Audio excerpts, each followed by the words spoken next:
আলোচনা ছিল ছাত্রদল জোটবদ্ধ প্যানেল ঘোষণা করতে পারে, তবে আজ দুপুরে এককভাবে প্যানেল ঘোষণা করে ছাত্রদল।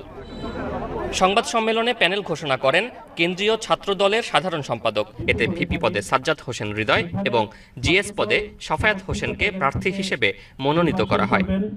বাংলাদেশ জাতীয়তাবাদী ছাত্রদল চট্টগ্রাম বিশ্ববিদ্যালয় শাখার সাংগঠনিক সম্পাদক জনাব সাজ্জাদ হোসেন হৃদয়।